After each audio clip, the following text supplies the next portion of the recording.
Exodus. Inapi ang mga Israelita sa Ehipto. Unang kabanata. Ito ang mga anak na lalaki ni Jacob na sumama sa kanya sa Ehipto, kasama ang kanilang mga pamilya, sina Reuben, Simeon, Levi, Huda, Isakar, Zebulun, Benjamin, Dan, Naphtali, Gad at Asher. Si Jose ay matagal nang nasa Ehipto. Ang bilang ng lahat ng lahi ni Jacob na sumama sa kanya sa Ehipto ay 70. Dumating ang panahon na namatay si Jose at ang lahat ng kanyang kapatid, at lumipas na ang kanilang henerasyon. Pero mabilis na dumami ang lahi nila.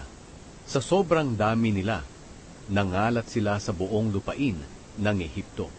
Ngayon, nagkaroon ng bagong hari ang Ehipto na walang alam tungkol kay Jose. Sinabi niya sa kanyang mga mamamayan, "Tingnan ninyo, masyado nang marami ang mga Israelita at nanganganib tayo, dahil baka magkaroon ng digmaan at kumampi sila sa mga kaaway natin, at lumaban sa atin para makaalis sa ating bansa. Kaya maghanap tayo ng paraan para hindi na sila dumami pa."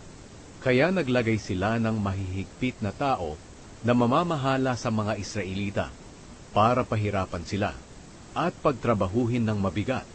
Ipinagawa sa mga Israelita ang mga lungsod ng Pitom at Rameses para magkaroon dito ng mga bodega ang Faraon. Pero habang patuloy silang pinahihirapan, lalo naman silang dumarami at nangangalat sa Ehipto. Kaya lalong natakot ang mga taga-Ehipto sa kanila. Dahil dito lalo pa nilang pinagmalupitan ang mga Israelita. Wala silang awa sa mga ito. Pinahirapan nila ang mga Israelita sa paggawa ng mga tisa at pangsemento nito, at pinagtrabaho ng matindi sa bukid. Pagkatapos, sinabi ng hari ng Ehipto sa mga Hebreyong komadrona na sina Shifra at Puwa, "Kung magpapaanak kayo ng mga babaeng Hebreyo, patayin ninyo kung lalaki ang anak. Pero kung babae, huwag nyo nang patayin." Pero dahil may takot sa Diyos ang mga komadrona, hindi nila sinunod ang iniutos ng hari. Sa halip, hinahayaan nilang mabuhay ang mga sanggol na lalaki. Kaya ipinatawag ng hari ng Ehipto ang mga komadrona at tinanong, "Bakit ninyo ito ginawa?